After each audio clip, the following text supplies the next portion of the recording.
dan penelusuran mengenai perempuan Betawi terpelajar dalam ingatan keluarga. Dr. Indah Cahyawulan merupakan seorang pengajar di program studi Desain Komunikasi Visual Fakultas Seni Rupa Institut Kesenian Jakarta dan juga merupakan alumnus Institut Kesenian Jakarta baik di jenjang S1 dan S2 di bidang seni rupa dan kajian urban dan telah meraih doktor di Institut Teknologi Bandung untuk ilmu seni rupa dan desain. Saat ini beliau menjabat sebagai Rektor Institut Kesenian Jakarta 2020 sampai 2024, namun juga dikenal sebagai desainer grafis dan pakar tata museum di Indonesia. Beliau juga aktif dalam berbagai kegiatan profesi desainer dan dosen, dan sebagai dosen dipercaya sebagai tim asesor dan evaluator usulan prodi perguruan tinggi. Beliau juga terlibat dalam berbagai kegiatan kepenulisan dan dipercaya sebagai ketua periset untuk buku sejarah Direktorat Kementerian Pendidikan dan Kebudayaan. Pemateri kedua, Dr. Yulianti Parani, yang akan memaparkan tari Betawi dan perempuan dalam memberdayakan masyarakat, merupakan seorang budayawan, peneliti, pengajar, koreografer, dan penari Indonesia. Beliau memperoleh gelar Doktorandes di jurusan Sejarah Fakultas Sastra Universitas Indonesia dan meraih gelar doktor di National University of Singapore di bidang studi Asia Tenggara. Beliau mulai belajar tari balet bersama Pak Meyer sejak usia 11 tahun, kemudian mendirikan sekolah balet Nritya Sundara, menciptakan karya tari berkonsep balet yang digarap dengan memasukkan unsur tradisi seperti Betawi dan Tapanuli, di antaranya berjurus Sangkuriang, Kamajaya, Burung Gelatik, Habis Gelap Terbitlah Terang, Cempaka, Serenada Insani, Pelisiran, Bajidoran Angklung, dan Si Pamimpi, dan masih banyak lagi. Beliau juga menaruh perhatian pada budaya Betawi, beberapa karya yang terkenal, batu bara, tari topeng babakan, dan pernah menggarap seni gerak kesenian gambang kromong yang mengiringi tari coket dan pencak silat Betawi. Dr. Yulianti Parani juga pernah menjadi dosen, pengajar maksud saya, dan masih mengajar di Fakultas Seni Pertunjukan Institut Kesenian Jakarta. Beliau juga pernah menjadi anggota Dewan Kesenian Jakarta dan penerima anugerah sebagai pemerhati budaya dan pelaku seni tari dari pemerintah daerah DKI tahun 2011 dan Satya Lencana Kementerian Pendidikan dan Kebudayaan tahun 2014 dan sampai saat ini masih aktif di dunia penelitian khususnya mengenai kebetawian yang sudah terbit bukunya. Pemapar yang ketiga yang akan membawakan materi berjudul Perempuan dalam Memori Teater Tradisional Betawi, Dr. Ninuk Leden Probonegoro. Beliau adalah seorang ahli antropologi, peneliti budaya, memperoleh gelar sarjana dari jurusan antropologi Universitas Indonesia, menamatkan postgraduate di University of Leiden, memperdalam teori antropologi simbolik dan kognitif di Universitas Amsterdam, Belanda, dan memperoleh gelar doktor di bidang antropologi di Universitas Indonesia dengan disertasi Teater Topeng Betawi sebagai teks dan maknanya suatu tafsiran antropologi. Beliau bekerja sebagai peneliti pada Pusat Penelitian dan Pengembangan Kemasyarakatan dan Kebudayaan, Lembaga Ilmu Pengetahuan Indonesia, dan banyak sekali prestasi beliau. Namun yang menjadi kekaguman saya, Bu Ninu sangat aktif dalam bidang metodologi penelitian sosial budaya dan teater tradisional, dan kami sering jumpa dalam kegiatan-kegiatan ATL. Demikian perkenalan dari para pemateri yang sungguh merupakan suatu kehormatan bagi saya untuk mendampingi mereka. Bagi pemateri pertama, kami persilakan Dr. Indah Cahyawulan untuk menyampaikan materinya. Silakan. Iya, terima kasih. Selamat siang Bapak Ibu. Selamat siang Bu Ina, tadi saya melihat Ibu Ina. Kemudian Mbak Lucy, Bapak Ibu sekalian, yang saya tidak bisa sebutkan satu persatu. tentu Bu Julianti dan Ibu Ninuk. Dan terima kasih juga bisa hadir hari ini. Saya sebetulnya bukan ahli budaya Betawi ya, kebetulan saja saya orang Betawi walaupun tidak asli, tidak asli banget gitu ya.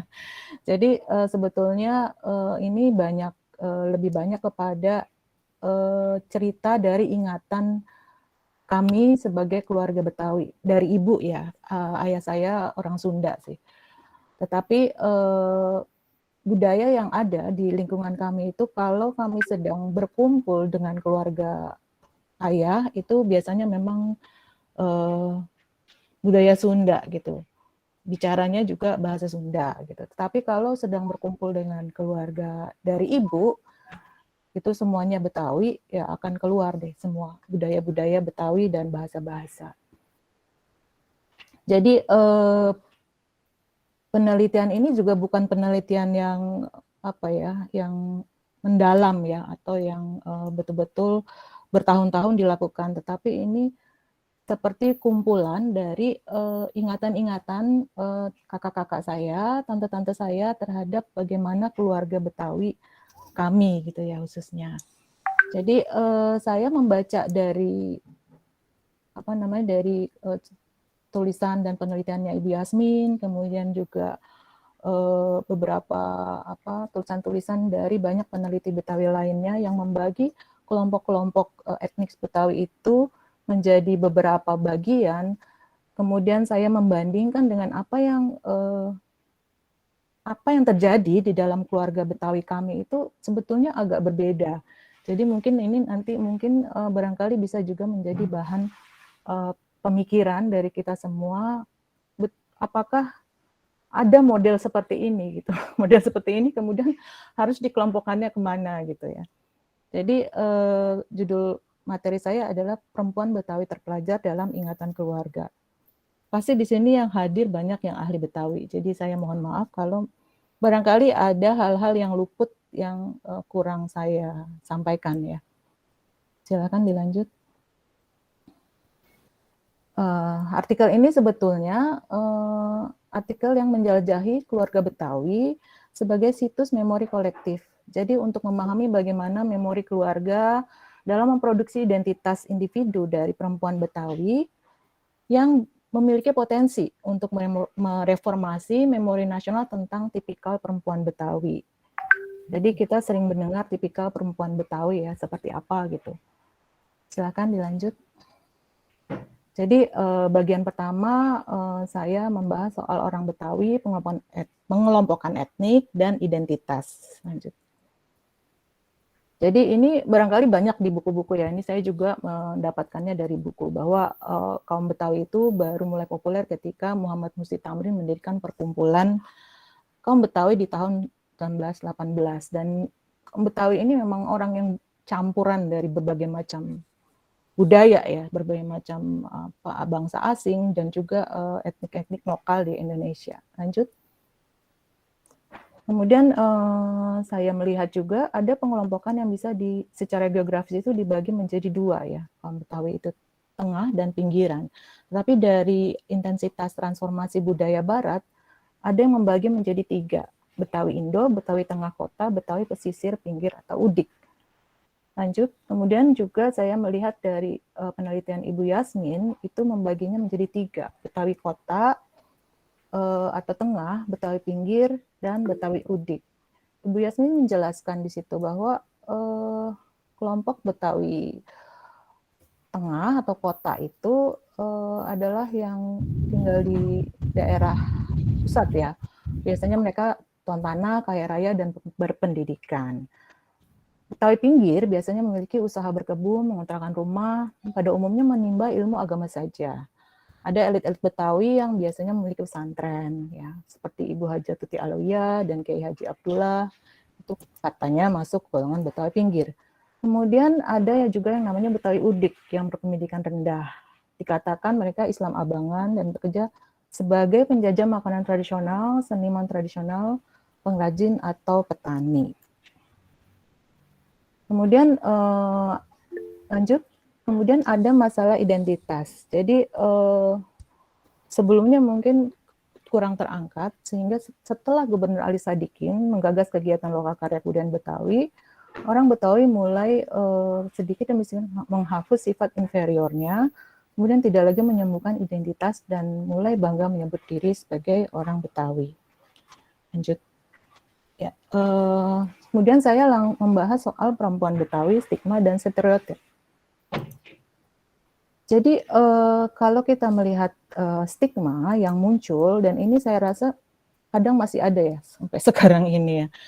Jadi Betawi itu ya ada yang membentuk representasi dari laki-laki Betawi ataupun perempuan Betawi. Jadi yang membentuk itu adalah budaya patriarki yang ada, kemudian agama ya yang menjadi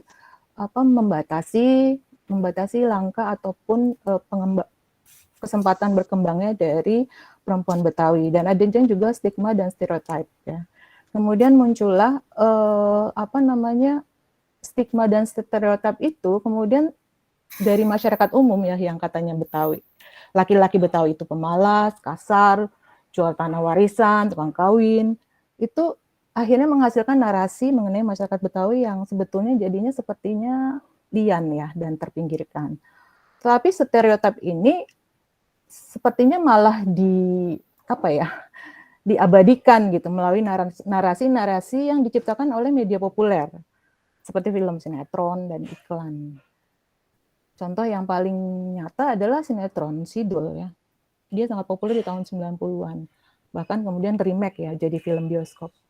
Kalau kita lihat itu sangat jelas ya oposisi binari yang terjadi di film itu. Tinggi rendah antara laki-laki dan perempuan Betawi di situ. Antara pendatang dan orang Betawi yang dianggap udik. Yang kaya dan miskin, maju dan terbelakang, modern dan kampungan. Tentu saja semua oposisi binari yang merendahkan orang Betawi dan khususnya perempuan Betawi. Kalau kita lihat Zainab sama Sarah, kenapa kalau perempuan Betawi cuma bisa kursus gitu? Kan secara keuangan kan tidak ada kesulitan gitu ya. Memangnya harus cuma bisa kursus aja. Ya seperti itulah. Jadi bukannya dimajukan malah semakin diabadikan. Ya bagaimana gitu itu bisa menghapus dari stereotip tersebut gitu. Jadi stigma, stereotip, kemudian budaya patriarki yang mungkin tidak semua Betawi seperti itu ya, mungkin ada yang memang sangat kuat, itu kemudian menjadi sebuah memori kolektif kan saya bilang ya. Jadi itu jadi nasional, memori nasional bahwa laki-laki Betawi seperti yang tadi saya sebutkan, perempuan Betawi itu cuma di dapur gitu ya, cuma harus menikah punya anak gitu ya, terus ngurus suami itu yang penting. Paling pergi ngaji, majelis taklim ya kegiatannya seperti itu. Lanjut. Nah, saya mau membandingkan dan keluarga kami sendiri, keluarga Betawi. Ini kakek saya, namanya Haji Muhammad Ali, kayak petinju ya. Namanya Haji Muhammad Ali, dikenalnya dengan Ali Guru ya. Banyak orang yang menyebutnya Haji Ali Guru karena dia memang guru. Dia guru. Saya lupa dia guru apa ya. Tapi setelah pensiun kemudian dia mengurus madrasah di dekat rumah ya, mengurus masjid dan madrasah. Tapi sebelum pensiun itu dia guru. Nah, Kong Haji ini seperti orang Betawi lainnya tuh anaknya banyak lah ya pasti ya. Jadi biasanya kan kalau kita mau membedah arsip keluarga, ada foto yang bisa menjadi sumber ya, menjadi sumber utama untuk menuliskan memori. Sayangnya memang sulit sekali untuk memperoleh foto kakek saya ini gitu. Saya tidak sempat mengenalnya karena dia meninggal saat ibu saya bahkan masih SPG ya, masih sekolah guru. Dari ingatan keluarga diketahui bahwa kakek saya ini keturunan dari Arab Bugis. Ya kalau lihat mukanya ya ada Arabnya ya. Arab Bugis, konon katanya menurut cerita-cerita juga nih, cerita-cerita dari keluarga, dia keturunan kiai besar Arab Bugis, tepatnya Karanggalesong. Katanya juga kakek buyutnya adalah pasukan Sultan Hasanuddin, prajurit Karanggalesong. Ya walau alam ya, saya juga Belum ada sih, kalau bisa ada mesin waktu bisa meriksa enak juga sih.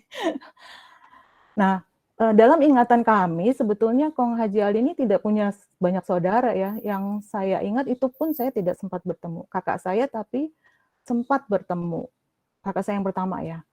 Ada satu saudara perempuan yang biasa dipanggil Encing, Encing Zuhro ya, namanya. Tinggalnya di daerah Cipete.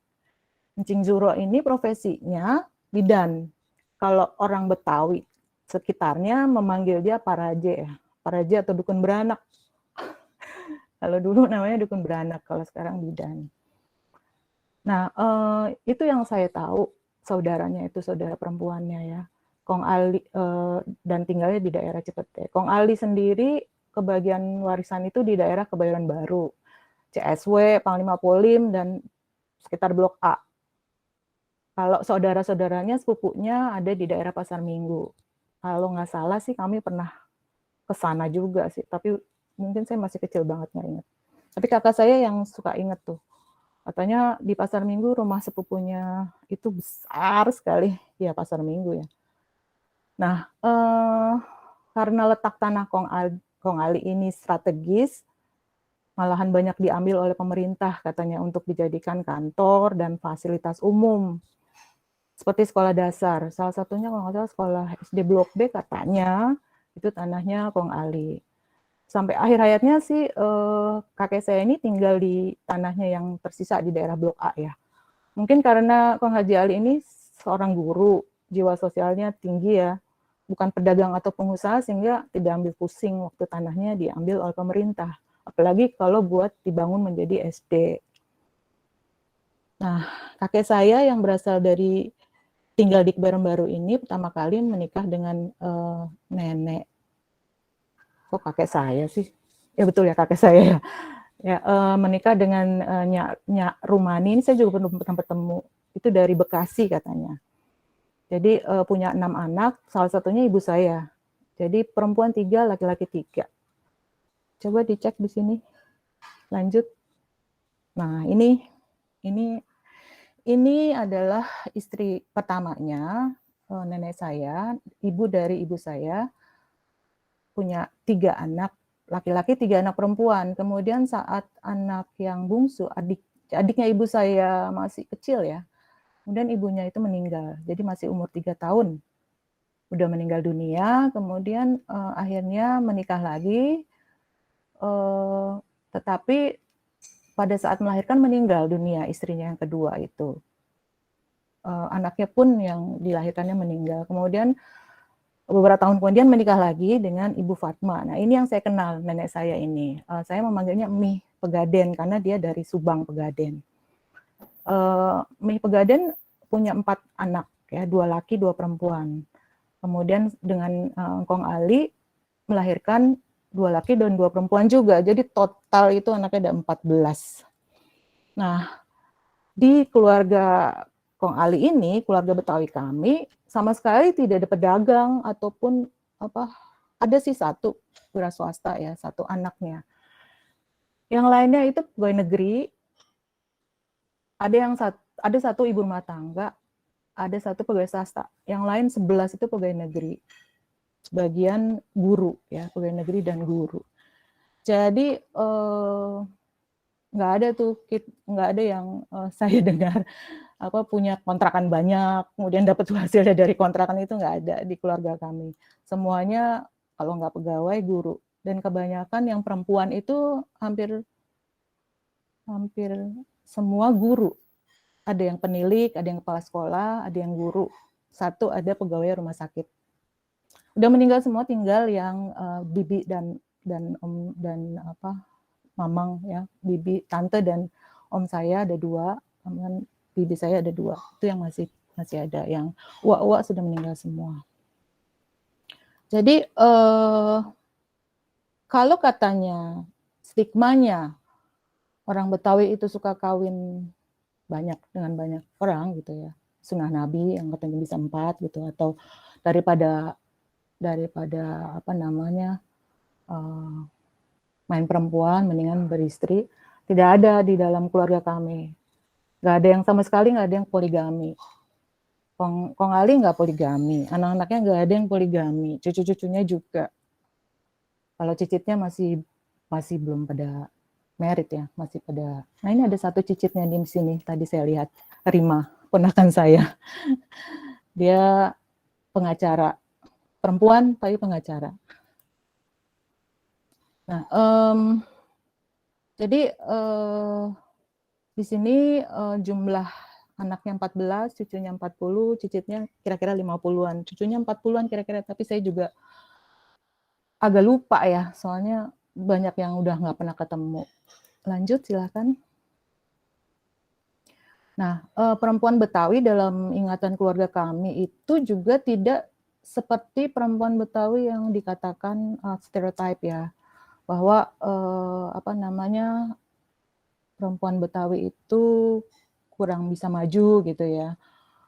Tapi apa namanya, di kami itu kayaknya tidak pernah dibedakan gitu. Kong Ali itu tidak pernah membedakan. Ya semua harus sekolah ya. Saat beliau meninggal, kemudian anak-anak yang sudah berpenghasilan itu membantu adik-adiknya itu sekolah ya, sampai menjadi mandiri. Jadi ada istilah tiga ur itu ya, dapur, sumur, kasur, itu rasanya juga kayak tidak terlalu tepat ya, bukan tidak terlalu tepat, tidak terlalu apa? Saya malah baru dengar sekarang gitu sebetulnya.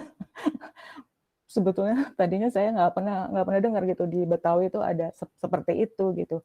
Karena saya sedari kecil pun saya situasinya saya melihat ibu saya bekerja, bibi-bibi saya bekerja gitu ya. Jadi itu seperti hal yang biasa saja gitu. Bisa dilanjut. Jadi ini kalau kita lihat anak perempuannya Jin Kong Ali itu ada 7 ya. Perempuannya 7, lakinya 7, pas banget. Nah ini satu ibu rumah tangga, satu penilik, satu kepala sekolah, yang 3 guru SMP, guru SD, dan ada pegawai rumah sakit St. Carolus. Jadi ya seperti itu kegiatannya. Lanjut, bisa dilanjut. Nah, yang jadi permasalahan justru sebetulnya pada saat saya tuh lahir di Kebayoran Baru ya, kemudian pada usia kelas 3 SD kalau nggak salah, itu kami pindah ke Kebayoran Lama.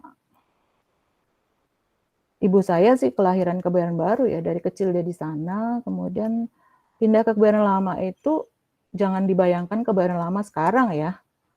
Di masa itu, di tahun 79 itu katanya Kebayoran Lama itu tempat jin buang anak. Jadi waktu kami mau pindah ke sana, semua bilang ngapain pindah ke tempat jin buang anak gitu. Itu daerahnya Udik. Itu walaupun kalau jarak sekarang kan kalau melihat Kebayoran Baru, Kebayoran Lama ya. Kebayoran Lamanya itu masih di dekat pasar Kebayoran Lama. Itu kan deket ya jaraknya. Tapi zaman itu tahun 79 itu situasinya sangat berbeda. Itu betul-betul kampung gitu ya. Dan itu sangat berbeda gitu budayanya. Ibu saya biasanya kan dia bergaulnya seperti apa ya? Ya teman-temannya itu dia sekolah SPG kan dulunya. SPG-nya di Setiabudi ya di pusat. Kemudian kami di rumah nggak pernah pakai bahasanya bahasa Indonesia biasa gitu. Jadi pada saat pindah ke Kebayoran Lama, kelihatannya ibu saya cukup kesulitan untuk mingle dengan tetangga ya. Karena kelihatannya ada perbedaan budaya. Saya sih tidak terlalu sadar ya, karena ibu saya sendiri waktu kita baru pindah, saya tuh langsung disuruh main gitu sama kalau anak-anak sih mungkin malah lebih mudah beradaptasi ya. Sedikit demi sedikit saya paham bahasanya. Teman-teman saya itu waktu awal sih saya bingung nih bahasa apa gitu ya. Ini ngomong apa sih gitu. Tapi itu lama-lama saya paham. Mau nanya gengsi sih, tapi oh ternyata itu artinya, ternyata itu artinya. Sama sekali berbeda. Ya kalau kita lihat masalahnya ada perbedaan budaya yang cukup besar. ada ritual-ritual atau adat yang misalnya akekah atau apa, itu agak berbeda saya rasa ya, dari susunan acaranya mungkin, kemudian bahasa juga, bahasa yang di Kebayoran Lama itu lebih kasar ya, karena mungkin dia masuk ke pinggiran. Keras, orang kalau ngomong keras, sementara di keluarga ibu saya tidak seperti itu. Ibu saya sendiri orang yang sangat cukup pendiam gitu, dan dia tidak pernah berteriak atau berkata keras. Kemudian orang Kebayoran Lama itu lebih ekspresif daripada orang Kebayoran Baru gitu. Jadi mungkin dia agak kaget-kaget. Soal makanan juga. Jadi pertama kali mengundang tetangga, saya ingat sekali waktu itu mengundang tetangga untuk ibu saya masak, terus mengundang tetangga untuk makan ya. Saya kurang jelas acaranya apa. Kemudian ibu saya merasa apa ya?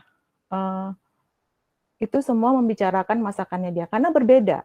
Jadi ini kok bikin semur kayak gini gitu. Ini kok masakan ini. Jadi mereka orang yang sangat terbuka gitu. Kalau kalau apa tuh langsung dibicarakan di depannya gitu. Nah, ini buat ibu saya sulit gitu. Padahal dia juga Betawi gitu. Lucu juga sih kalau dipikir-pikir. Jadi dia kesulitan kalau saya rasa ya. Dia akhirnya tidak bergaul. Dulunya saya pikir karena dia sibuk. Dia tidak pernah bergaul dengan tetangga. Jadi bahkan cara berpakaian ibu saya pun dikritik. Jadi setelah apa ya, setelah beberapa bulan tinggal di Kebayoran Lama, kemudian ibu saya dan ayah saya naik haji, pergi haji lah gitu ya. Kembali dari haji, ibu saya kan dia orang sibuk ya, artinya maksudnya dia bekerja, kemudian dia harus mengikuti kegiatan dari ayah saya di Dharma Wanita dan segala macam. Dia tidak pakai kerudung yang kerudung yang umumnya dipakai oleh orang Betawi. Dia pakai celana panjang tetap, ya. Pakai celana panjang kemana-mana, pakai kerudung sih. Tangannya lengan panjang. Nah itu dikritisi juga oleh tetangga-tetangga. Jadi memang Betawi Kebayoran Lama itu sangat apa ya, sangat kritis gitu. semua dikomentari gitu. Akhirnya dia menghindar untuk bergaul dengan tetangga-tetangga dan dia menyibukkan diri dengan pekerjaannya, dengan kegiatan di Dharma Wanita, di PKK ya, di PKK di Dharma Wanita, kemudian di sekolahnya sendiri karena dia kepala sekolah, dia juga sibuk dan ngurus rumah tangga. Kalau dia punya waktu luang dia biasanya berkebun atau menjahit. Dia suka menjahit. Waktu kecil sih saya masih pakai baju jahitannya dia ya. Sampai kelas 3 SD kemudian saya mulai menolak. Kelas 3 masih pakai, kelas 6. Kelas 6 saya mulai menolak karena saya lebih suka pakai celana panjang. Ya. Nggak suka pakai rok. Ya seperti itu. Jadi kemudian 5 menit lagi, Bu. Ya, ini habis ini lanjut. Nah, jadi kegiatan perempuan Betawi yang dapur sumur kasur itu buat ibu saya sebagai orang Betawi berbeda gitu.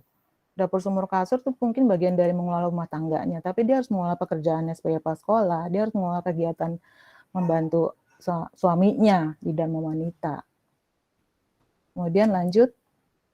Nah, kesimpulannya dalam pengelompokan etnik Betawi, keluarga Kong Haji Ali ini saya rasa agak sulit ya, karena dia tidak dibilang kelompok kota ya, tengah kota gitu ya, dia bukan tuan tanah kaya raya seperti orang Menteng. Dibilang pinggiran dia tidak punya kebun, dia tidak berdagang gitu ya. Juga tidak hanya sekedar pendidikan agama, tapi pendidikan umum. Dibilang udik ya enggak juga, karena beliau cukup merendahkan seniman. Kong Haji Ali itu walaupun dia tidak memandang perempuan lebih rendah, artinya pendidikan itu buat dia sama, tapi pekerjaan seniman itu tetap dipandang rendah sama dia, dan menurut Kong Haji Ali itu seniman itu kafir. Karena ibu saya waktu bilang mau melanjutkan sekolah di Asri, Jogja, itu tidak boleh. Nggak boleh gitu, seniman itu katanya kafir. Ya masih agamanya masih gitulah. Nah, saya rasa juga perbedaan penggolongan etnik daerah-daerah di Betawi ini juga pada saat ada perpindahan atau dari yang satu pindah yang satu itu memang cukup banyak permasalahan. Jadi biasanya perlu kebesaran hati untuk yang datang ya, yang datang misalnya, karena kalau yang punya lokasi, artinya maksudnya kalau orang kebayoran lamanya sendiri tidak akan mau berubah. Artinya yang datang yang harus berubah ngikutin ininya mereka. Seperti itu. Jadi walaupun sesama Betawi tetap dianggap pendatang sebetulnya. Jadi kalau katanya yang terbuka, orang Betawi itu terbuka terhadap pendatang, kalau saya melihatnya di Kebayoran Lama tidak terlalu. Perlu waktu ya. Dan itu perlu waktunya bukan sebentar dan itu bertahun-tahun. Ayah saya malah lebih bergaul. Kadang saya suka bingung yang Betawi siapa sih, ayah saya atau ibu saya ya, karena dia yang lebih kayak orang Betawi sih. Jadi mungkin seperti itu dari saya. Mungkin nanti pertanyaan dan diskusi aja. Terima kasih. Ya, baik, Dr. Indah Cahyawulan, pemaparan yang luar biasa, sangat menarik tentang pandangan dan informasi dan cerita mengenai perempuan Betawi yang terpelajar dalam keluarga. Berikutnya kami persilahkan Dr. Yulianti Parani memaparkan materinya dan pengalamannya yang berjudul Tari Betawi dan Perempuan dalam Memberdayakan Masyarakat. Saya persilakan. Terima kasih. Salam ketemu kawan-kawan, pemerhati dan mungkin pemerhati pencinta Betawi. Ya. Memang saya diberi subjek topik yang ada hubungan dengan tari, tapi cenderung pada kesempatan ini saya tidak mau terlalu bicara tentang tari secara khusus. Malah saya sangat inspiratif sekali kepada penjabaran dari Bu Indah ya, gimana perempuan Betawi itu, pengalaman dia pribadi ya. Dan kalau kita ngomong soal tari ya, perempuan itu selalu terkait. Apa itu Betawi, non Betawi, apa itu Jawa, apa itu Balet, apa itu Mak Sunda. Tokoh perempuan itu selalu penting di dalam tari. Ya, ya bukan berarti yang pria tidak ya. Ada kalanya kemudian di masa dulu pria itu juga penting. Nah, mungkin dalam kasus ini bukan saya mau singgung jadi artinya para pelaku penari itu sendiri, penari perempuan dalam Betawi, meskipun saya bergaul banyak sekali dengan tokoh-tokoh Betawi yang semua perempuan, dari Bu Nori, Kasih Pisang, Bu Mani, itu semua perempuan-perempuan tokoh yang menurunkan. Nenek Kerawang, Makinang, saya cuma kenal tapi belum pernah belajar menari ya. Cucu-cucunya Kasih Pisang, itu semua perempuan-perempuan. Ya, bukan berarti yang pria tidak ya. Tapi mungkin khususnya pada kesempatan ini, karena saya mau mengisahkan sesuatu pengalaman tersendiri ya, di mana perempuan itu bukan seniman, bukan penari, malah dari suatu komunitas yang kalau saya dengar cerita Ibu Indah, ini komunitasnya malah di pinggir sekali, Bu. Malah sebetulnya bukan termasuk Jakarta DKI, bisa dibilang Jabodetabek ya. Ini perempuan di Tangerang Selatan. Dan mungkin khususnya di suatu desa, Sewan namanya, Kecamatan Mekarsari. Ini perempuan-perempuannya dalam keadaan yang sangat minus sekali. Mungkin kita nggak bisa perkirakan ya bahwa ya kalau ini termasuk Jabodetabek, masih termasuk Jakarta, meskipun pinggirannya selatan, bahwa keadaan perempuan itu begitu, kalau menurut apa istilah Bu Indah saya bilang inferior ya Bu ya. Mereka tuh sangat inferior dan tidak pernah sekolah, tidak punya KTP, jadi haknya mereka tuh tidak ada. Sehingga anak-anaknya ikut begitu juga. Bagaimana saya sebagai seniman, terutama ya kita kan namanya seniman kota ya, KJ sama desain, bisa berhubungan dengan kelompok ini. Mungkin itu suatu hal yang menarik juga ya, dan ada sesuatu apa ya sinergi yang zaman sekarang lupa itu kita, di mana kesenian itu justru bisa tumbuh karena memberdayakan sesuatu. Pemberdayaan dari mana ini datangnya? Misalnya panjang. Ada suatu program Dewan Kesenian, namanya Telisik Betawi. Kalau nggak salah, kira-kira itu bulan November apa Desember 2016. 2016. Ya. Dan ternyata di dalam Telisik Betawi itu, saya kemudian ingin menonjolkan bahwa biasanya Betawi itu, kalau kita ngomong soal apa ya, terutama bentuk tari khusus ya dari Betawi ini yang ada stigma yang negatif gitu, yaitu tari coket. Lalu dikaitkan dengan ya perempuan tidak terdidik, kadang-kadang dikaitkan dengan pelaturan. Jadi tarian itu semua yang seksi, ya. Nah, kemudian dengan Telisik Betawi itu saya mau mengatakan bahwa ada suatu jenis tari coket yang tidak mempunyai stigma demikian, ya. Nah, tarian itu kemudian kami dapatkan di IKJ maupun dari apa ya pembinaan kebudayaan Betawi dari seorang namanya Memek Kerawang atau nama aslinya Tan Buat Neo. Dia mencipta satu tarian namanya tarian Sipatmo. Di dalam Telisik Betawi itu saya majukan Sipatmo. Dan kemudian ada sinergi lain.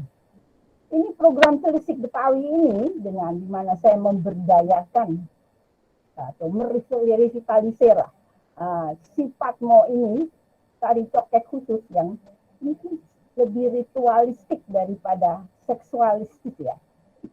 Yang menarik perhatian. Muncul terutama media TV, muncul di apa namanya di melawan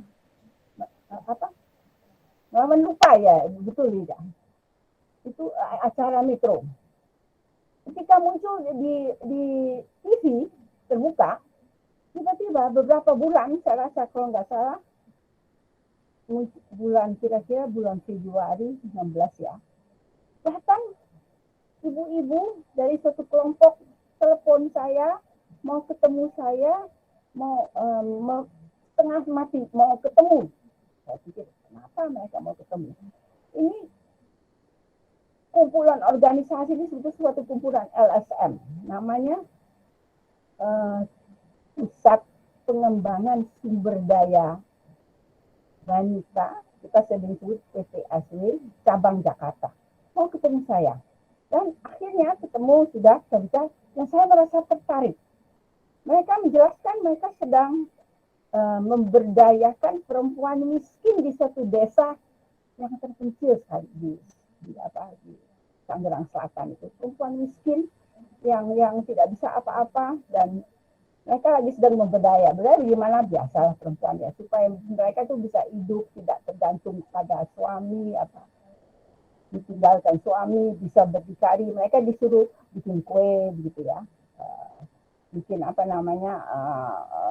jahit-jahitan atau tukang keriting rambut gitu ya. Jadi memberdayakan mereka, dan kemudian ternyata ibu-ibu dari PPSW cabang Jakarta ini merasa bahwa ini ingin memberdayakan kesenian gitu, dan apakah bisa nggak saya tari Sipatmo itu di mana mereka tertarik bisa diajarkan pada mereka sehingga mereka tuh memiliki sesuatu yang bisa dikagumi dan dianggap ya penting gitu ya, karena pada dasarnya mereka itu tetap di pinggiran di Tangerang itu tetap ada satu stigma bahwa cokek itu bukan tarian untuk terhormat gitu untuk mereka, dan mereka meskipun mereka dalam keadaan miskin dan mereka tidak suka kepada budaya cokek itu.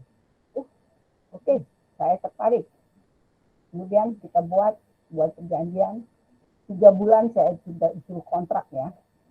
Itu foto saya, itu tidak dari ya foto. Nah kemudian kami disuruh meneliti gitu ya, dan akhirnya saya gimana pengalaman saya dalam mengenal itu seorang tokoh cokek si Patmo yang tadi saya sudah sebut, Memek Kerawang Tan Buatno itu, gimana saya bisa kaitkan dengan budaya di Tangerang Selatan, terutama Tangerang Selatan itu di Sewan itu budayanya disebut Cina Benteng, yaitu peranakan Tionghoa di sana ya, yang bisa dikatakan percampuran itu sudah cukup lama sekali di daerah itu.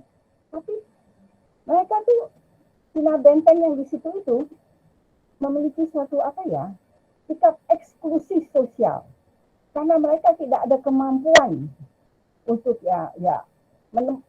menempatkan diri dalam kehidupan sosial. Bekerja susah karena tidak punya ijazah, tidak punya KTP, punya anak, mana anaknya tidak punya surat lahir, tidak punya surat nikah ya. Jadi problem hukum itu semua ini dah. Tapi kemudian ibu-ibu dari organisasi PPSW itu merasa mau meningkatkan mereka. Nah, KJ, Presiden, terutama peranan Robert Suhartono almarhum ya, penting sekali. Dira ikut juga dan beberapa teman. Kami ya pulang pergi ke daerah itu dan meneliti ya. Dan ternyata ketika di sana, ini Pak Camat Mekarsari di mana Sewan itu ada, merasa tertarik. Jadi kami itu membuat satu pelatihan tari cokek si Patmo pada ibu-ibu dari desa Sewan itu yang akhirnya mempunyai organisasi namanya apa ya, saya mesti catat ini. Organisasinya kelompok wanita pengembang sumber daya Lentera Benteng Jaya. Mungkin benteng itu dari Cina Benteng ya, mereka itu kebanyakan turunan Cina Benteng itu semua. Jadi ini perempuan ini semua kami ya belajarin sifatnya. Mula-mula mereka, itu pengalaman saya, mula-mula mereka ketika di waktu tari cokek, nggak mau, kok itu tari cokek, dia bilang. Nggak mau, kami malu kalau nari. Nah ketika kemudian itu gurunya Kartini Tisam, masih orang Betawi ya, mengajar, kok lain ini tariannya ya, kami mau. Memang kalau dilihat latar belakangnya itu, sifatmu dari Memek Kerawang ini ada hubungan dengan budaya Kelenteng. Dia bilang, ini tarian ini dulunya ditarikan oleh bapak-bapak kalau lagi mau sejit ulang tahun di Kelenteng. Ya. Tapi akhirnya kami penelitian ya, itu pada dasarnya bukan tari Kelenteng, tapi tari yang dilakukan kalau ada perayaan. Ibu-ibu dari desa Sewan ini, ibu-ibu Lentera Benteng itu antusias sekali. Mereka tuh seperti merasa kebanggaan gitu ya. Nah ini ada satu potret ya, di mana mereka sudah nari, dan ini tari sifat cokek ini kemudian perkembangannya hebat sekali. Hebatnya begini, bukan artinya dia berkembang jadi tari populer dan juga tidak. Dia memberi makna penting kepada ibu-ibu miskin itu di desa Sewan itu ya, dan akhirnya memberi satu kepercayaan diri. Mereka tuh di samping akhirnya dilatih oleh LSM PPSW itu supaya akhirnya bisa bekerja, bisa menghasilkan uang, juga akhirnya bisa mendapatkan KTP juga. Mula-mula itu mereka nggak mau, ya, artinya mereka ada stigma ya, yang menjauhkan diri dari sosial. Nah, kehidupan di daerah itu memang agak dualistis ya. Ada keinginan ibu-ibu yang mau bahwa mereka menginginkan suatu bentuk tarian yang lebih mulia dan lebih hubungan dengan nilai-nilai spiritual mereka, tapi kelihatan budaya coket itu masih hidup di daerah itu. Nah, kalau kita lihat gambar ini adalah coket zaman sekarang di daerah itu. Dan kalau dilihat pakaiannya itu semua gitu ada. Dan memang tarian coket pelesiran ini kebanyakan dipakai oleh rumah kawin di Tangerang Selatan itu ya.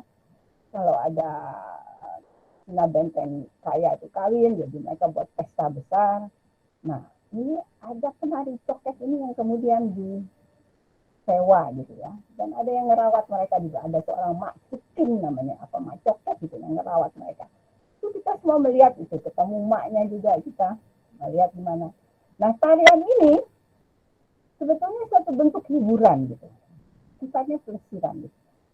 Nah, kalau dilihat asalnya dari mana? Nah, itu susah sekali. Ketika kami tanya-tanya pada mereka dan kita meneliti juga sekelompok itu dengan teman-teman dari Pak Rahmat Rohiyat itu ya, bahwa sebetulnya coket pelesiran yang di Tangerang Selatan itu ada hubungan dengan daerah di Kerawang, Bekasi, ya, di daerah mana sebelah sana itu. Dan memang ada campuran Sundanya. Tapi kesundaannya itu tidak artinya Sunda, ya itu tarian yang oleh Jan van der Putten dia bilang apa ya, dirty dancing gitu.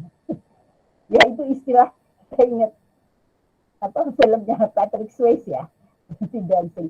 Tapi yang disebut Jan van der Putten itu kok di Sunda itu yang dirty dancing itu ya artinya ya kilo, dompet, ya jadi yang ada seksualitasnya tinggi gitu ya. Nah ini dia kemudian pindah ke Tangerang Selatan. Jadi memang stigma itu ada gitu ya dari ibu-ibu yang meskipun mereka miskin dan tidak punya tidak terdidik ya, tapi mereka punya perasaan nggak mau coket seperti itu, coket pelesiran gitu ya. Mereka ketika kita tawarkan sifat mau itu, wah mereka senang sekali. Dan akhirnya itu berkembang, bagus sekali ya. Jadi mereka mainkan untuk berbagai perayaan, bukan itu perayaan di kelenteng, tapi di sekolah-sekolah mereka sebarkan ya itu, dan anak-anak bisa. Kan kalau tidak salah tahun berapa itu Dirah ya, itu dalam tulisannya Robert ya. Kemudian tari Sipatmo ini coket Sipatmo itu dijadi tari tradisional Tangerang Selatan. Resmi itu. Ada SK-nya kalau nggak salah ya Dira ya. Bu, 2016-2017 kira-kira. Ya. Dalam tulisannya Robert itu kemudian ada itu ya. Itu kemudian itu ya. Jadi kami punya proyek ini cuma 3 bulan loh. Jadi kalau nggak salah bulan Maret sampai bulan Juli ya. Maret, April, Mei, Juni gitu ya. Waduh, itu kita kerja ya. Tapi akhirnya dapat ada laporan juga. Terus dekat Robert ya. Robert almarhum tuh. Kalau nggak ada dia, minta ampun lah. Saya selalu terima kasih. Nah, jadi artinya proyek dan banyak sekali informasi yang kami temukan. Tapi ini hanya sekelumit yang saya ceritakan pada kesempatan ini ya. Mungkin untuk menjelaskan bahwa ada suatu tari yang kita sebut tadi coket Sipatmo ini sebetulnya termasuk kelompok Betawi ya. Tapi di daerah Betawi, di orang-orang Betawi dari Jakarta sendiri tidak begitu populer. Tidak berkembang, meskipun itu pernah dikembangkan tahun 80-an di IKJ, Dinas Budaya, tapi yang berkembang itu jenis yang lebih kebanyakan kepada jenis topeng itu ya, di mana koreografi dari Widya Stuti itu berkembang ya. Tapi sifatnya itu, coket sifatnya itu tidak terlalu berkembang. Tetapi di Tangerang Selatan ini bisa memberi makna penting gitu kepada ibu-ibu yang punya stigma inferior, eksklusif sosial, itu sebetulnya membantu mereka untuk meningkatkan diri ya dalam menjadi bagian lebih penting daripada komunitasnya, daripada wilayah itu. Dan memang tari Sipatmo ini penting. Saya kemudian melihat beberapa laporan gitu ya, terutama dalam Facebook ya, PPSW ini ya, apa namanya, LSM wanita itu bisa menjadikan desa itu, desa Sewan itu, kampung Sewan itu ya. Dan itu ada kelentengnya nama apa ya? Chong Tek Bio kalau nggak salah. Bun Tek Bio, Ibu. Bukan Bun ya, Bun yang itu yang di Tangerang. Ya. Kalau nggak salah Chong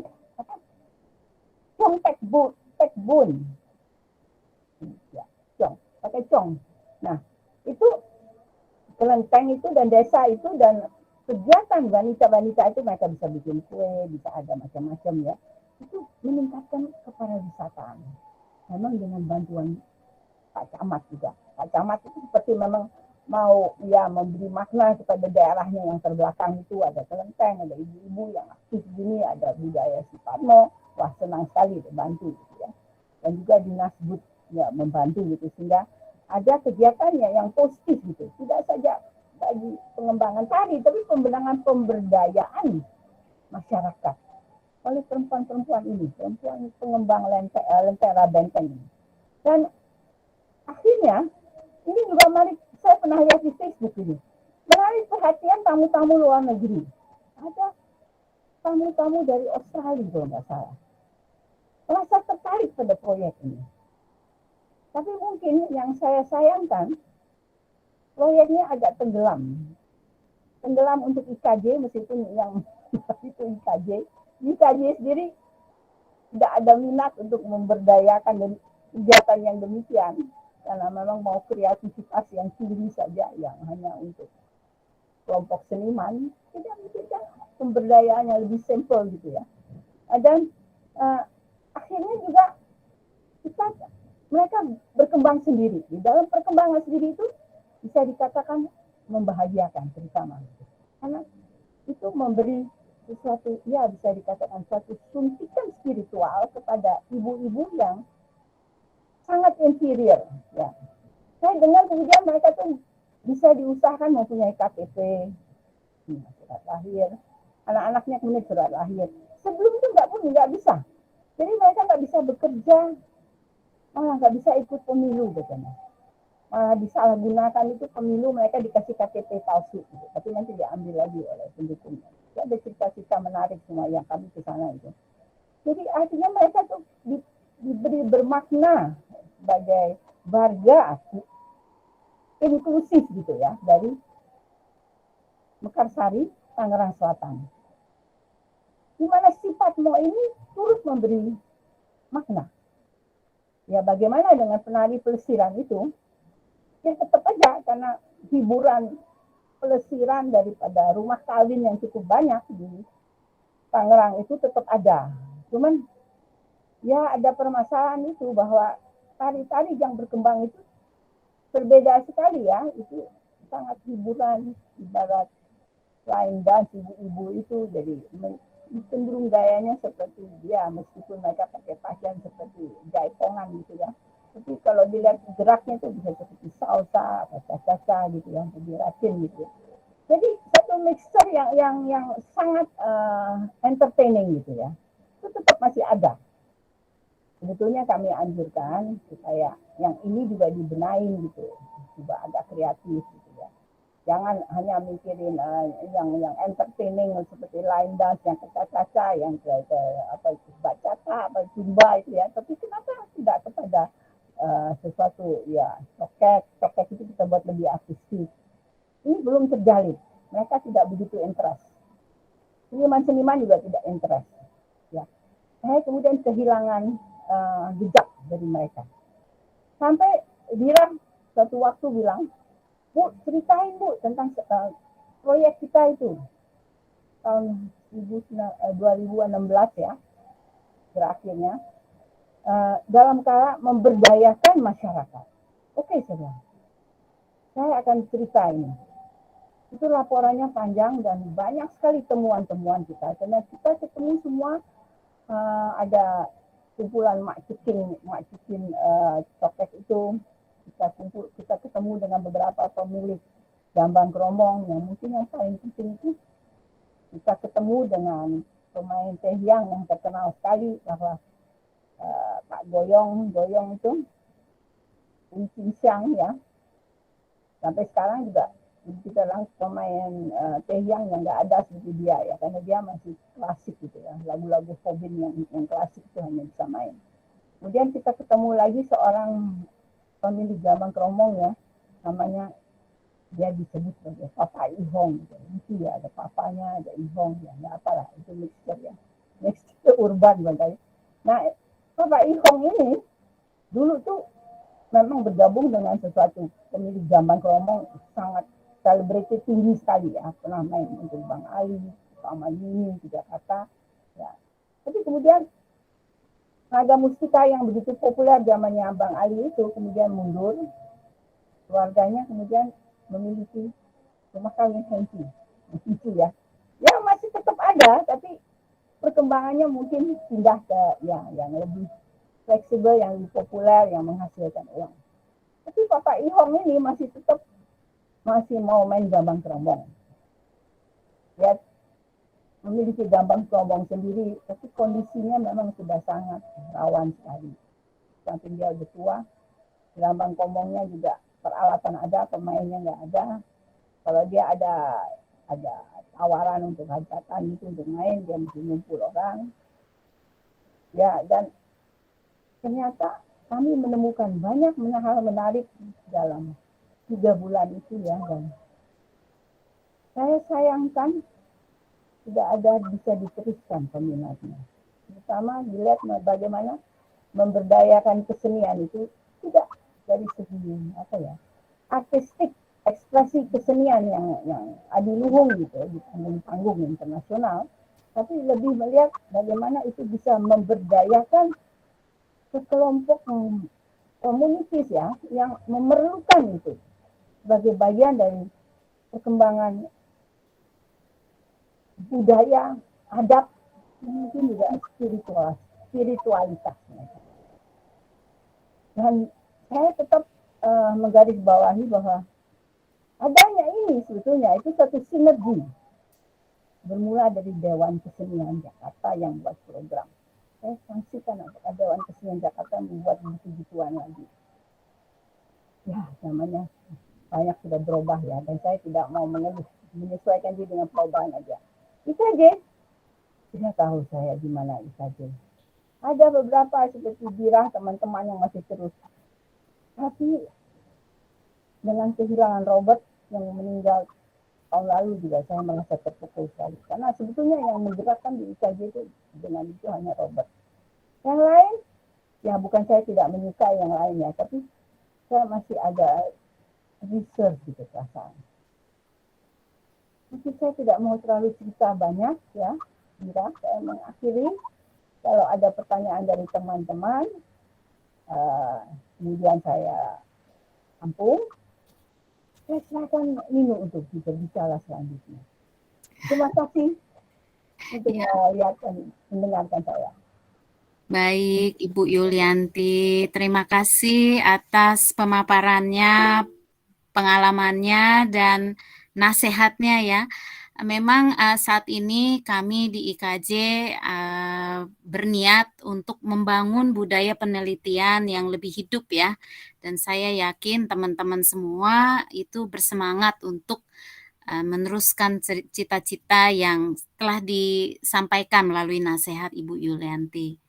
Ya, baik. Berikutnya kami persilakan Dr. Nino Kleden untuk menyampaikan materinya yang berjudul Perempuan dan Memori dalam Memori Teater Tradisional Betawi. Waktu dan tempat kami persilakan, Ibu. Terima kasih, Mira. Selamat sore semua, Ibu Indah. Salam kenal. Dan terima kasih saya sudah diberi kesempatan untuk bisa bergabung dengan pertemuan ini. Saya sungguh senang karena paling tidak bisa ketemu dengan teman-teman lama. Julian, kalau nggak di sini saya tidak lihat wajahnya. Ya, jadi saya sangat berterima kasih juga pada Bu Indah dan selamat sore untuk semua. perempuan dalam memori teater tradisional ini sebetulnya tidak mudah untuk saya karena dua hal. Perempuannya bisa dilihat dari bahwa dia senimannya, bahwa dia panjak, dia ronggengnya, tapi juga bisa dilihat dari narasi tentang perempuan. Nah, jadi awalnya saya memang berpikir untuk mencari, saya lihat kembali data-data saya tentang perempuan di dalam narasi. Tapi rupanya tidak mudah. Karena mungkin seperti yang Bu Indah tadi kemukakan, representasi itu sangat berbicara. Kan nggak lucu dong dapat nih perempuannya di sana. Nah, karena itu saya mencoba memperbandingkan supaya bisa dilihat bagaimana apa sih itu sebetulnya lenong, topeng, itu teater-teater Betawi. Kita semua sudah tahu. Tapi coba perhatikan perbandingan yang saya perlihatkan di ya sebentar aja, coba lihat.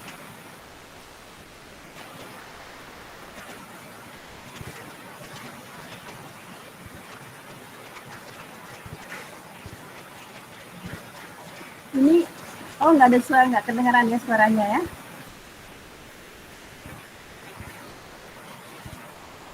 Ini adalah katanya lenong yang judulnya Anak Betawi Zaman Now. Anak Betawi zaman old dipalak anak sekolah zaman now. Itu katanya lenong. Oke, boleh pindah lagi.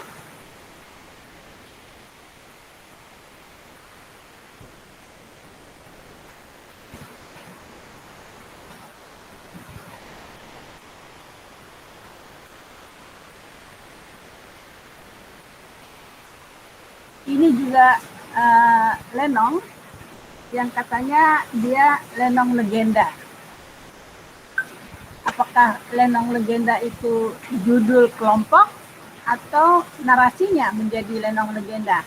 Karena menurut yang saya telusuri, lenong legenda ini awalnya adalah lenong bocah. Tapi Anda lihat mereka begitu, sebetulnya tidak kedengaran gambang kromong lagi, itu disebut lenong. Bisa pindah sedikit.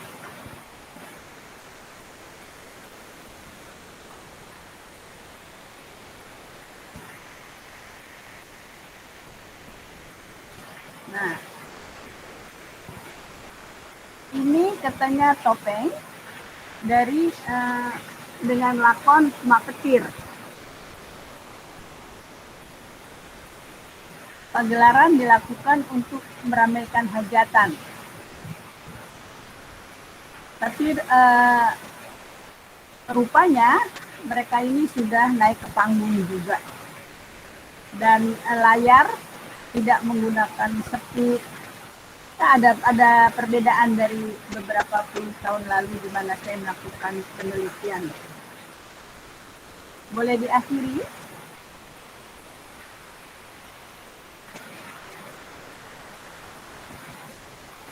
Ya.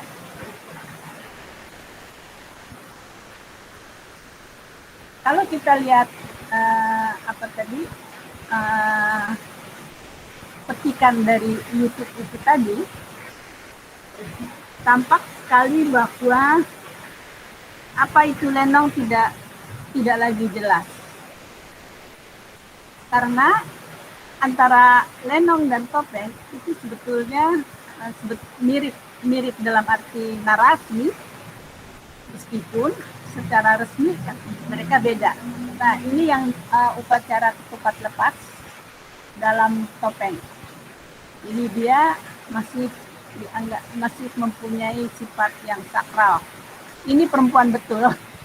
Perempuan betul artinya saya melihat bahwa dia bukan di dalam narasi, tapi secara realitas perannya sebagai perempuan yang mempunyai sifat sakralnya. Ya, itu ada pada topeng. Yang lain tidak ada, dan itu juga hanya ronggeng topeng saja. Oke,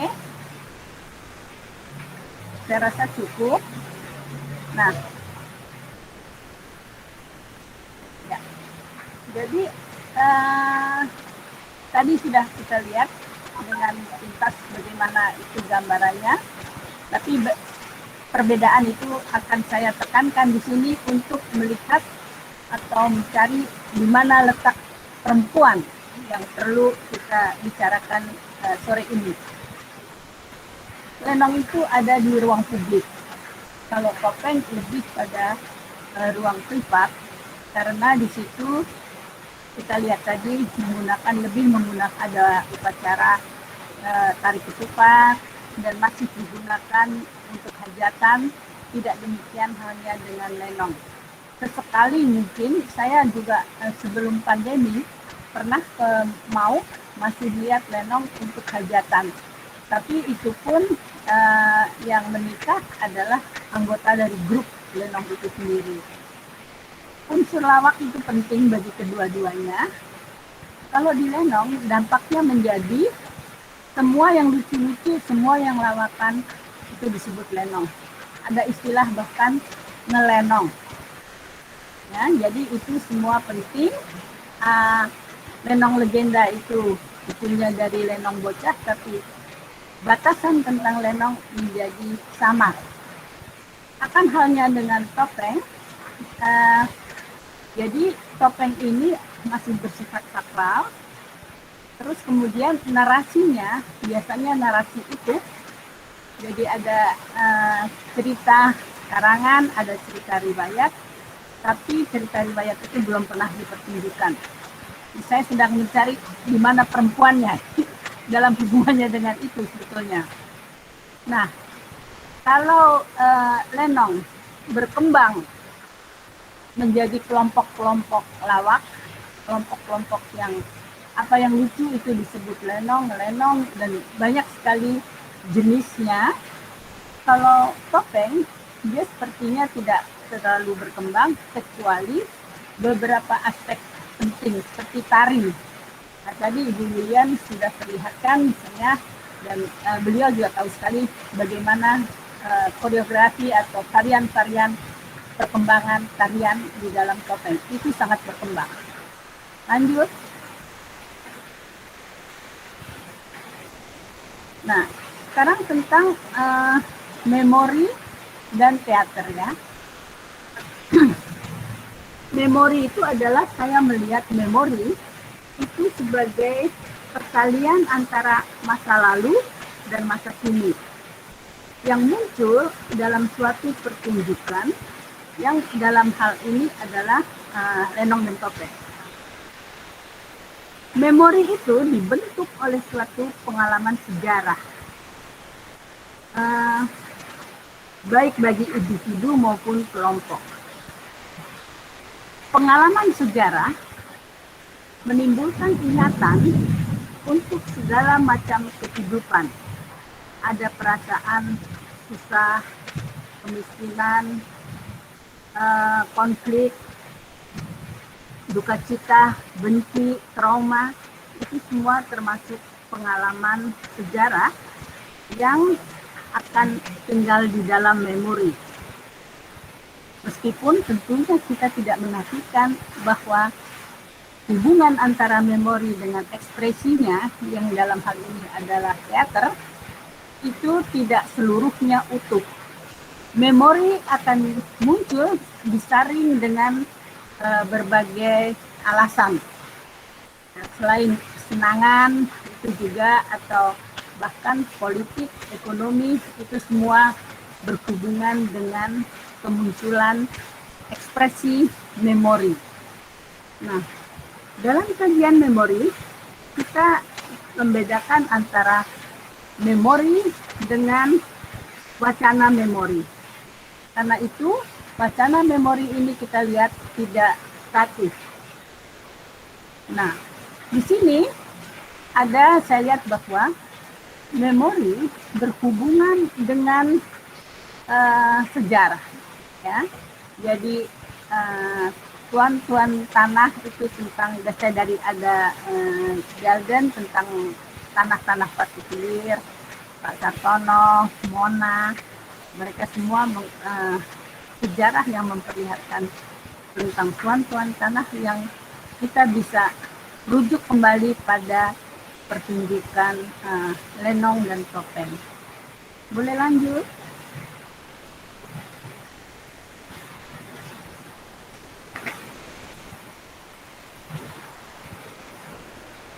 Nah,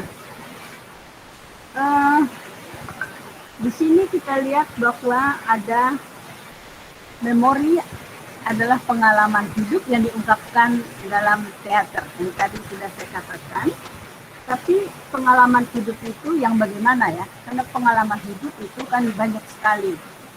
Nah, di sini pengalaman hidup itu ada yang membaginya menjadi pengalaman hidup dan pengalaman teknis. Yang pengalaman hidup itu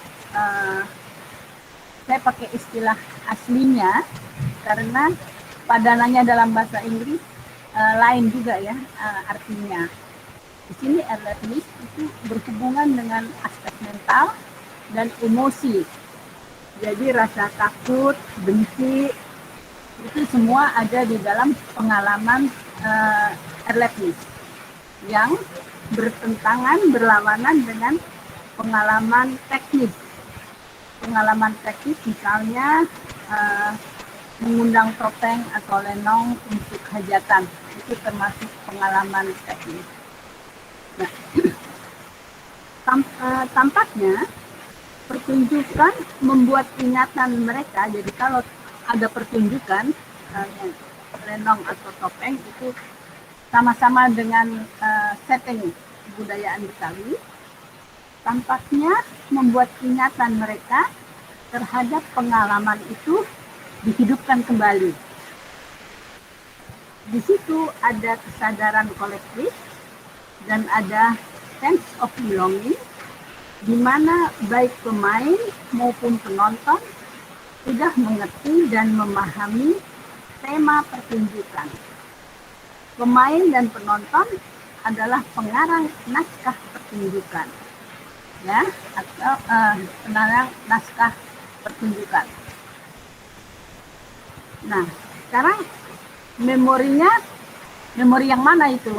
Tadi yang saya katakan adalah jenis memori yang erlektis, yang mendalam, masuk ke dalam mereka, hati mereka, dan itu kemudian itulah yang akan tentunya disaring dengan segala macam kepentingan yang akan dikeluarkan ke dalam suatu, diekspresikan ke dalam suatu pertunjukan. Bisa lanjut? Nah, ekspresi memori dalam lenong. Di sini adalah dua sebetulnya ekspresi memori. Itu yang muncul di dalam narasi. Di situ ada tipe drama rumah tangga, ada perampokan, yang kemudian akan dipecah-pecah lagi ke dalam beberapa motif. Ada perkelahian, perampokan, percintaan, perkawinan, konflik keluarga, merantau, adopsi, penggunaan kekuatan gaib, dan sebagainya. Dari tema ini, kita bisa memperoleh makna, nilai, pesan dari narasi lenong atau topeng. Apa yang terjadi? Secara singkat saya katakan bahwa narasi itu memperlihatkan adanya kaya, miskin, jahat, dan baik. Dua-dua hal yang bertentangan. Kenapa terjadi kaya dan miskin? Kita ingat tadi bahwa latar belakang mereka yang ada di dalam sejarah itu memperlihatkan bahwa kondisi mereka yang hidup di tanah-tanah partikulir itu membuat mereka menjadi orang-orang yang susah, orang-orang miskin yang selalu dieksploitasi oleh orang-orang kaya atau tuan tanah. Nah, adegan ini merupakan ekspresi dari motif narasi itu mempunyai pertalian dengan memori. Tetapi tidak sedikit juga adegan yang muncul terlepas sama sekali dari memorinya. Nanti kita perlihatkan apa itu. Sekarang menjadi masalah, ya, bagaimana dengan pertunjukan tadi yang kita saksikan dengan judul Anak Betawi Zaman Old dipalak anak sekolah zaman now. Narasi seperti ini, atau sebetulnya saya tidak melihatnya sebagai narasi, atau mungkin ada tapi YouTube tidak sampai pada di situ, yaitu bahwa pertunjukan-pertunjukan semacam ini itu tidak berpijak pada memori kultural, sehingga tidak mudah untuk bisa mengetahui pesan atau nilai, atau kalau ada perempuan, bagaimana tentang nilai perempuan di sana. Letaknya sebetulnya ada di sini. Boleh sambung? Nah, jadi pertunjukan bahwa itu lenong atau topeng itu adalah antara pertalian antara teater atau pemainnya dengan penonton. Di sini ada dua bentuk hubungan pertalian, yaitu afinitas afektif, yaitu pertunjukan, peristiwa pertunjukan, ada adegan, tanggapan penonton dengan penontonnya. Kemudian ada hubungan yang saya sebut afinitas imajinatif, yaitu tema pertunjukan. Memori kolektif yang dimiliki oleh pemain, penonton, bahkan orang Betawi komunitas teater itu semua sudah mengerti. Jadi seperti kalau orang Jawa lihat wayang, biasanya lakonnya kan itu juga, tapi dan mereka sebetulnya udah tahu itu lakonnya, ininya udah tahu, tapi toh juga nonton guys. Mereka afinitas imajinatif berdiri di atas landasan pemikiran seperti itu. Ya, jadi nilai pesan pertunjukan itu ada di dalam afinitas imajinatif. Boleh lanjut? Nah, sekarang posisi perempuan dalam pertunjukan teater. Saya melihat bahwa posisi perempuan itu tidak mudah ya untuk dilihat di dalam pertunjukan teater ini. Muncul dalam, kenapa? Ini hujannya besar sekali. Posisi perempuan itu bisa muncul dalam tataran adegan, yaitu pertalian antara penonton dan pertunjukan. Jadi sekali lagi ada dalam bentuk afinitas afektif. Seperti yang di dalam pertunjukan tadi jelas kita bisa lihat anak Betawi zaman now, anak Betawi zaman old yang dipalak anak Betawi zaman now gitu ya. Itu jelas-jelas itu afinitas afektif. Sedangkan dalam narasi, oh itu salah, afinitas imajinatif harusnya. Jadi afinitas efektif dalam narasi sebagai itu posisi perempuan dalam pertunjukan ya. Tadi kita lihat, menurut pengamatan saya, banyak hanya sejauh afinitas afektif saja. Sedangkan narasinya dalam afinitas afektif, narasinya itu tidak berakar ke dalam memori kultural. Jadi tidak akan ada nilai atau nilai tinggi ya yang bisa kita pelajari dari afinitas afektif. Dan menurut pengamatan saya sangat sulit untuk mendapatkan perempuan di dalam narasi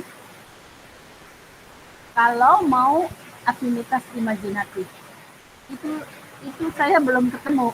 Saya lagi lihat-lihat ada Nyai Dasima, tapi itu saya sendiri tidak nonton. Saya tahu ceritanya, tapi saya tidak nonton, jadi saya tidak masukkan. Jadi ini hanya yang saya lihat. Saya pernah lihat antara lain cerita topeng dengan judul Lupa Anak atau Pembunuh Rumah Tangga. Nah, ini saya kira nih, ini dia nih, perempuan main di sini. Tapi ternyata apa yang terjadi, ceritanya adalah ada suami yang penganggur, namanya Nasir. Dia konflik keras dengan istrinya yang selalu mendorong suaminya untuk kerja, mendapat nafkah yang lebih, karena dia tidak berpenghasilan. Akhirnya mereka bercerai, si istri yang pekerja, istri kerja, mendapat pekerjaan, kemudian dia dinikahi oleh majikannya menjadi istri kedua. Suaminya datang lagi, suaminya akhirnya bekerja juga menjadi pembantu di rumah itu, tapi dia jadi tidak si istri yang sebenarnya itu dia tidak kenal lagi kan, istrinya tahu dan dia benci sekali sama pembantu laki-laki ini. Apa yang terjadi setelah pembantu ini pulang, dia hendak dibunuh. Mau dibunuh dengan centengnya si nyonya yang bekas istrinya itu tadi. Nah, kira-kira karakter-karakter seperti itu yang muncul di dalam cerita-cerita yang saya amati. Jadi, ya, itu ada pada tataran afinitas afektif, tapi pada tataran afinitas imajinatif, posisi perempuan dalam teaternya itu kelihatannya seperti bukan seperti ya, kelihatan negatif. Saya jadi ingat lagi apa yang tadi Ibu Indah katakan, bahwa di situ masih terjadi representasi dari daya adat. Saya rasa itu saja, Dira. Ya, baik Bu Nino atas Ujiannya pemaparannya. Hujan.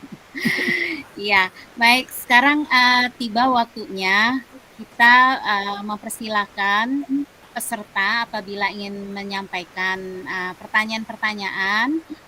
Namun karena mengingat waktu itu sementara saya batasi 3 pertanyaan dulu.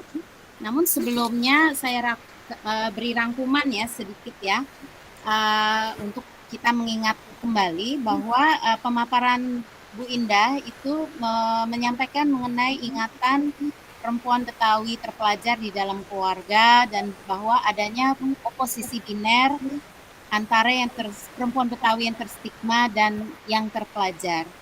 Sementara Ibu Yulianti Parani menyampaikan pengalamannya dalam melakukan pemberdayaan masyarakat melalui kegiatan seni tari sehingga muncul ada oposisi biner antar paradigma estetika untuk berkesenimanan dan seni untuk pemberdayaan masyarakat.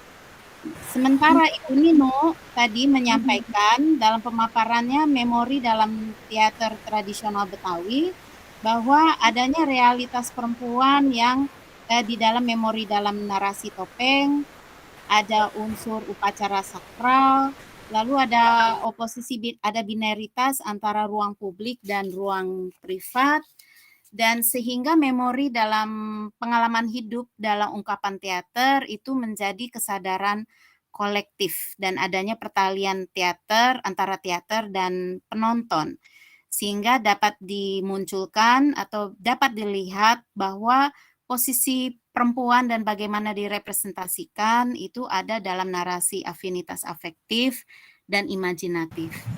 Itu sedikit rangkuman dari saya, mudah-mudahan tepat ya kepada tiga pemateri. Saya persilahkan untuk 3 penanya.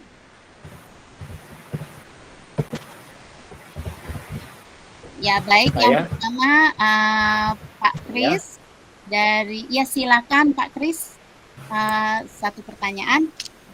Oke, terima kasih Mbak Dira atas waktunya. Saya ingin bertanya dengan Bu Yulianti Parani. saya telah membaca penelitian Bu Julianti mengenai golongan keturunan Cina dan Cina Benteng itu, bahwa di dalam penulisan tersebut dibaca bahwa ada kasus sebagian Cina Benteng itu bahwa mereka itu masih masyarakat termarginalitas. Apakah sampai saat ini mereka masih seperti ini atau memang sekarang sudah berubah strukturnya Bu di sana? Terima kasih, itu aja Bu pertanyaannya. Mau langsung ditanya atau dikumpulkan dulu? Langsung. Terserah, boleh. Ya, silakan Ibu Yulianti. Pernah ditujukan langsung ke Ibu Yulian.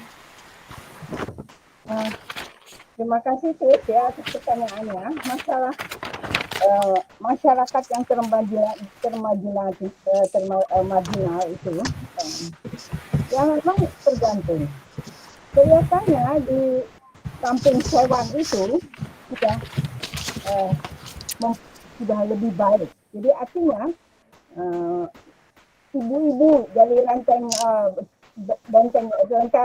itu sudah mau melepaskan eksklusifnya dan sudah lebih inklusif, mau masuk dan tariannya itu dia bawa ke festival, tariannya itu dari berbagai perayaan dari komunitas, dari kota ya. Jadi dia udah membuka diri dan merasa bangga. Tapi saya tidak tahu apakah kelompok lain tuh sudah hilang unsur marginal apa masih ada. Saya rasa tetap ada, karena mau ya mau kelompok yang miskin itu selalu menjadi kantong-kantongnya yang tidak pernah senantiasa bisa hilang. Ya, di antara suatu seperti di Jakarta aja ya, yang kelihatannya memang sudah makmur, tapi tetap masih ada kelompok-kelompok marginal. Ya, itu nggak bisa hilang. Sehingga memang Cina Benteng ini ada yang sudah bisa diperbaiki, tapi ada yang masih tetap termarginal. Gitu saja ya. Oke. Terima kasih Mbak Bu Yulianti. Ya, terima kasih Pak Kris atas pertanyaannya. Kepada Ibu Marusha, berikutnya telah raise hand, saya persilakan menyampaikan pertanyaannya. Oh, sorry, saya sebenarnya tadi nggak raise hand aja, tapi saya cuma mau bukan bertanya ya, saya pikir saya hanya bersyukur aja bahwa IKJ bisa menampilkan mini seri yang topiknya sangat penting. Biasanya kalau kita bicara soal perempuan pasti skopnya tuh jauh lah di perempuan Betawi atau apa, pasti dalam dunia bisnis atau gender atau yang lain sebagainya. Tapi saya senang, saya juga bisa ketemu Bu Yulianti lagi, pembimbing dan salah satu penguji saya, Mbak Nino, kakak, sahabat saya yang baik, dan Ibu Rektor juga senang. Dan artinya ada tadi Mas ini juga ya, Kristiono nih, pertanyaannya bagus. Senang sih, artinya kita bisa terus belajar, dan saya juga bagian dari perjalanan musik Betawi Ibu Yulianti, atau bener teman-teman sebagai dance movementnya banyak dari tari, dan itu juga satu pengalaman di mana perempuan juga tampil dari pertunjukan yang betul-betul on stage gitu. Dan itu saya pikir pertunjukan yang dilakukan based on my music dengan Bu Yulianti, saya pikir itu juga satu pergerakan posisi perempuan di dalam kehidupan sosial dan seni itu sendiri. Dan terima kasih hari ini saya bisa ikut di tengah-tengah ya sibuk dikit-dikit gitulah dan suasana hujan, dan saya mengucapkan terima kasih untuk orang-orang perempuan-perempuan hebat di mana saya masih bisa dapat tambahan pengetahuan.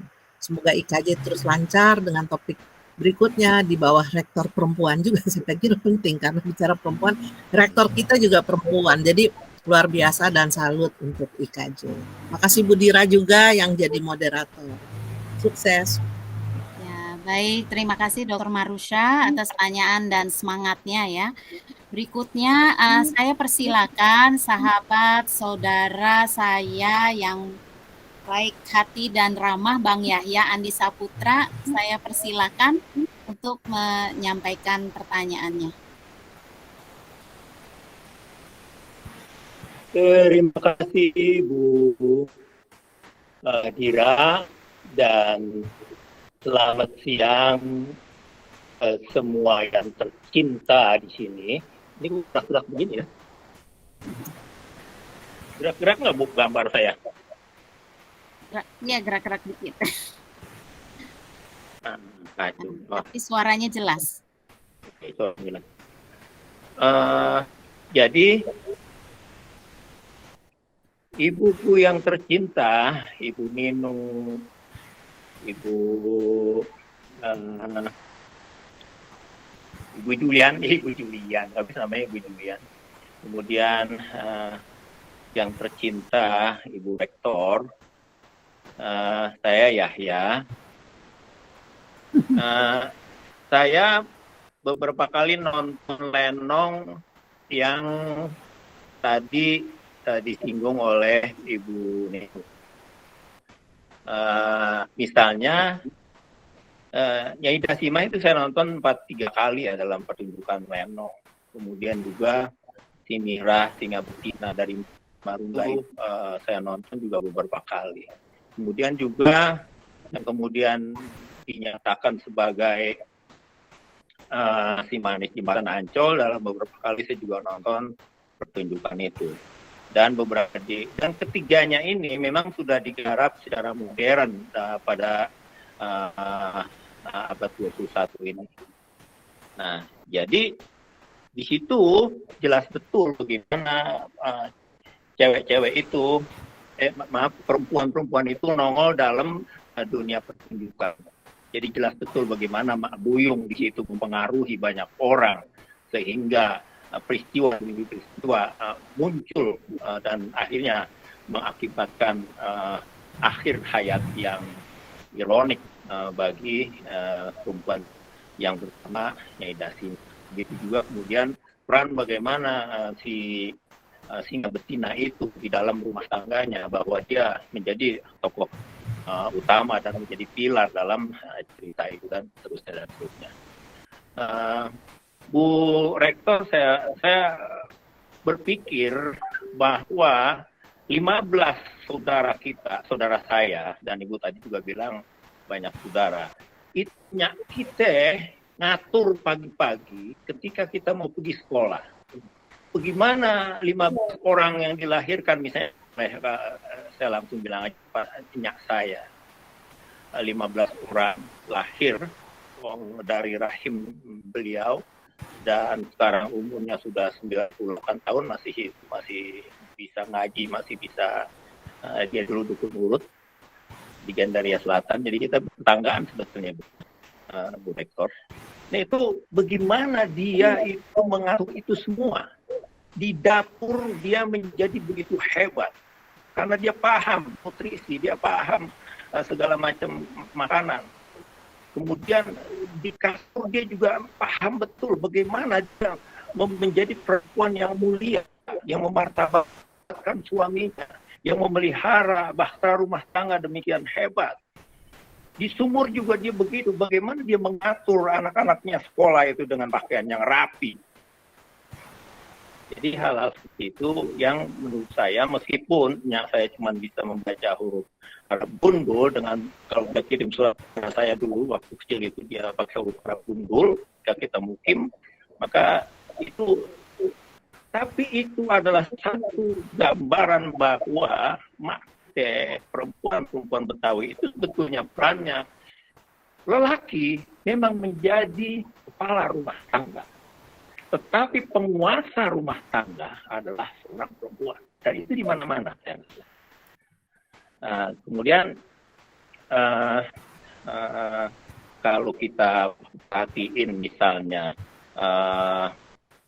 pergerakan perempuan, memang kan selama ini kita hanya menerima narasi yang kita baca baik di dunia maya maupun di dunia narasi cetak, kita hanya menerima itu.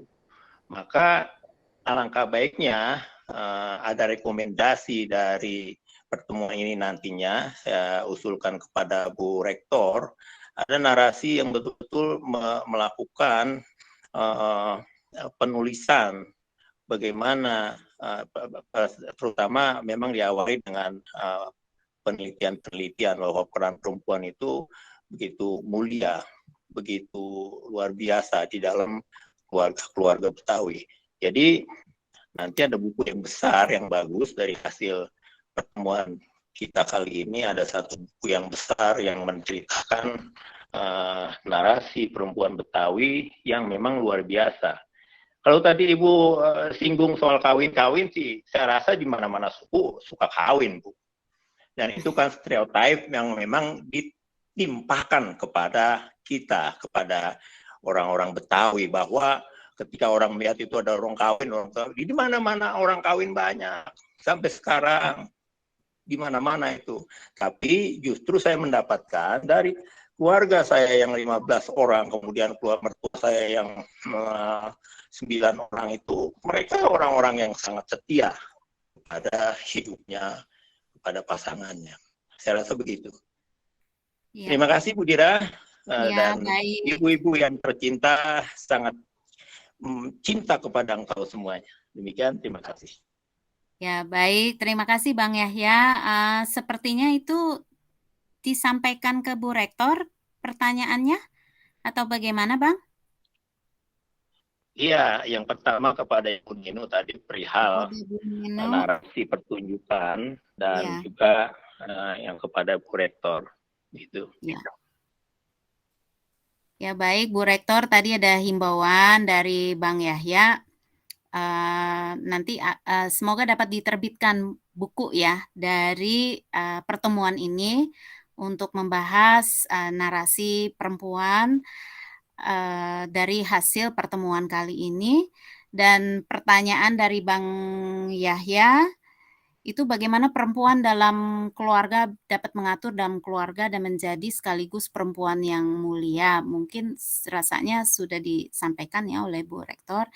Dan kepada Bu Nino ya, tadi ya, ada 3 ya pertanyaan ya Bang ya.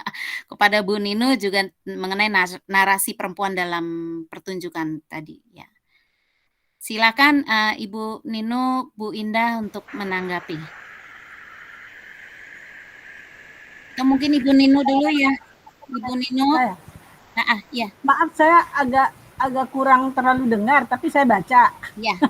Ya, saya kepikan memang di chat. Ya, tadi kan kayaknya persoalan Bang Yahya ini bagaimana perempuan itu menjadi perempuan yang yang mulia, yang mengatur rumah tangga, ya begitu kan? Kayaknya tadi begitu ya. Iya. Bagaimana adalah menjadi penguasa rumah tangga yang bisa mengatur. Nah, itu semua. Jadi gini Bang. Kalau tadi dengan 3 narasi yang Mbak Yahya sebutkan, saya pernah baca, saya lihat, saya tahu, tapi itu tidak menjadi objek kajian saya. Kenapa? Karena saya hanya terbatas pada Betawi Ora. Yang kata Yasmin, Betawi pinggir, saya nggak mau pakai istilah Betawi pinggir, jangan minggir-minggirin lah. Nah, jadi rupanya menurut saya, itu ada perbedaan di situ. Nah, tentu kalau yang Betawi Tengah, Betawi Kota, nah itu tingkat terpelajar ada di situ, itu sangat berbeda dengan kondisi mereka yang ada di Betawi Ora itu. Penelitian saya, perhatian saya terfokus pada mereka yang tinggal di wilayah Betawi Ora. Nah, di situ pula ada teaternya, teater juga muncul dalam lingkup Betawi Ora. Bukan mungkin ya, saya menduga bahwa hal ini juga berhubungan dengan narasi-narasi yang mereka ungkapkan. Seperti kemiskinan justru, yang kalau tadi dengar Bu Indah, terpelajar nggak sampai pada tingkat ini.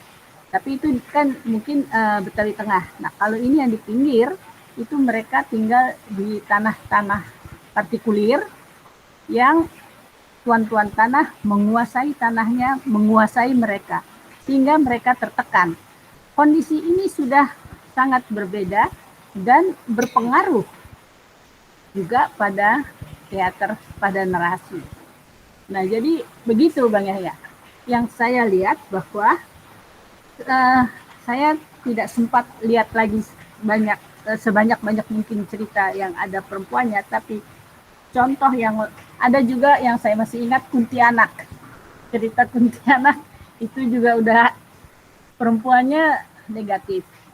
Ini lupa anak atau pembunuh rumah tangga, begitu juga.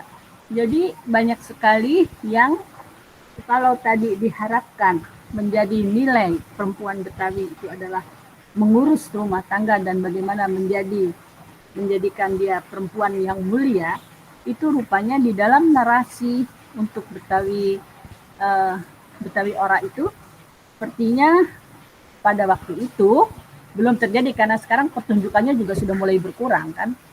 Nah, itu pada waktu itu memang yang saya lihat narasinya bicara itu. Jadi perempuan untuk mengurus rumah tangga, mengurus dalam arti bahwa suami tidak bekerja, dia menuntut, akhirnya cerai, dia sendiri karena tidak tahan dia cari kerjaan, dia menjadi pembantu, nikah dengan majikan, dia jadi kaya, suaminya dia bunuh. Nah, itu yang senada dengan seperti itu banyak sekali. Jadi saya rasa itu aja, Bira, karena kurang dengar juga, tapi dari tadi narasi tentang perempuan sepertinya itu yang saya tangkap. Ya. Lain Terima kali kasih Bu Nino. Ya, menarik sekali. Ya, saya persilakan Ibu Indah untuk memberi tanggapannya atau jawaban kepada yang disampaikan Bang Yahya tadi. Ya, saya rasa sih memang yang namanya perempuan Betawi yang saya sampaikan itu kan sebetulnya narasi yang muncul di keluarga kami gitu ya. Narasinya seperti itu. Jadi bahwa ada stigma seperti ini, ada stereotip seperti ini justru yang kemudian harus kita counter gitu. Artinya stigma tersebut atau stereotip tersebut seharusnya tidak diabadikan atau tidak dinarasikan ulang gitu melalui media-media gitu, karena saya rasa model keluarga Betawi seperti keluarganya Bang Yahya, keluarganya saya itu pasti banyak gitu. Bukan malah mungkin justru lebih banyak daripada yang dinarasikan, yang kemudian mengecilkan atau meminggirkan orang-orang Betawi gitu. Bahwa narasi perempuan Betawi di keluarga kami seperti itu. Yang membangun adalah dari kakek saya gitu. Bahwa yang namanya perempuan dan laki-laki itu punya hak yang sama untuk pendidikan, untuk beraktivitas gitu, bekerja gitu ya. Sekarang tergantung dari orangnya sendiri. Di keluarga saya sendiri, anak ibu saya ada 3 perempuan. Yang bekerja hanya saya, kakak saya dan adik saya. Setelah lulus kuliah mereka bekerja, kemudian menikah, kemudian mereka memutuskan untuk menjadi ibu rumah tangga atas ininya sendiri, pilihannya sendiri, bukan orang lain. Jadi saya rasa sih apapun pilihan perempuan itu ya sama aja gitu. Menurut saya tidak ada yang lebih rendah atau tidak ada yang lebih baik gitu, atau tidak ada yang lebih unggul, tetapi itu adalah pilihan dan itu adalah memang ininya gitu, kemuliaan perempuannya itu di situ gitu. Jadi yang penting adalah buat saya sebuah perempuan Betawi itu harus sadar bahwa dia itu punya keinginan apa, bermanfaat, melakukan apapun. Yang penting adalah bukan misalnya atas pandangan orang lain, atas tuntutan orang lain, tetapi itu harus ada kesadaran bahwa apa yang dilakukan itu bermanfaat buat orang lain. Saya rasa seperti itu sih. Jadi narasi-narasi ini menurut saya sangat banyak gitu dan berbeda-beda. Semua sama mulianya gitu. Jadi ada yang seperti ibu saya, ada yang seperti ibunya Bang Yahya, ada yang seperti yang lain lagi gitu. Bahkan penari-penari itu kan juga punya narasi sendiri sebagai seorang perempuan kan. Tetapi kemudian di kelompok-kelompokan gitu. Artinya seakan-akan yang ini lebih baik daripada yang ini. Itu sih. Jadi rasa saya sebetulnya yang justru harus dikedepankan adalah bahwa sebuah narasi itu yang misalnya menjadi mengecilkan atau meminggirkan itu ya jangan diabadikan gitu. Itu aja. Makasih. Ya. Baik, terima kasih Bu Indah. Saya berikan kesempatan karena waktu terbatas ya, mungkin satu penanya lagi. Ini juga saudara saya dan sahabat saya, Bang Saiful Amri. Silakan Bang. Iya, terima kasih. Assalamualaikum warahmatullahi wabarakatuh. Waalaikumsalam warahmatullahi wabarakatuh. Iya, ini yang saya cintai tadi Bang Yahya bilang cinta juga, saya mencintai Bu Yulianti karena memang Bu Yulianti sempat jadi co-promotor saya dan banyak bimbingannya juga. Juga Bu Nino ini saya selalu nggak mau dipanggil Bu Nino, maunya dipanggil Pok Nino kalau sama saya. Jadi saya kalau manggilnya Pok Nino, walaupun jauh umurnya sama saya, tapi juga Bu Nino ini luar biasa sebagai guru saya dan pembimbing saya juga ini. Juga Mbak Dira yang selalu juga mendampingi saya pada saat saya di kuliah S3, ini luar biasa Mbak Dira sekarang jadi moderator. Juga Bu Indah ya, mungkin kita satu angkatan Bu Indah kali ya. IKJ. Angkatan berapa Pak? Cuma jangan. Nah ada teman saya juga itu Bu Marusan Nenggolan yang dulu berapa kali mengiringi menjadi pemusik saya dalam saya berteater, dan Bang Yahya selalu berdiskusi sama saya. Iya, saya mungkin tidak bertanya, tapi saya tadi yang Bu Indah bilang bahwa kita stereotip seperti itu harus kita tangkis, dan memang jangan sampai bahwa Betawi itu selalu dipandang jadi jelek melulu gitu. Padahal bukan itu gitu. Ini juga kan memang kalau kita berbicara tentang masalah Betawi tidak pernah ada habis-habisnya. Tidak pernah ada habis-habisnya, dan memang sampai sekarang terus Betawi itu diekspos gitu, sangat luar biasa, tapi kadang-kadang banyak sebuah kesalahan, sehingga banyak kesalahan itu dipandang bahwa Betawi itu sangat jelek. Misalkan tadi Bu Indah bilang bahwa laki-laki Betawi itu tukang kawin, tapi orang tidak pernah mau mencari kenapa laki-laki Betawi itu banyak istrinya atau tukang kawin, dan tidak pernah mau dikaji gitu, atau tidak pernah mau diteliti. Mungkin nanti ini tugas Bu Dino untuk meneliti bareng-bareng saya bagaimana kok laki-laki Betawi suka kawin. Nah, salah satunya adalah kenapa laki-laki itu Betawi tukang kawin atau banyak istrinya, karena menghindari, karena saya kebetulan Betawi Tengah yang sangat syarat dengan agama, yang sangat luar biasa sekali mempelajari agama, sehingga saya selalu membicarakan tentang Betawi, selalu sudut pandang saya dalam agama. Misalkan laki-laki Betawi itu suka banyak istri, itu menghindari perzinahan, menghindari sebuah dosa. Kalau sekarang ngetrennya banyak laki-laki punya simpenan.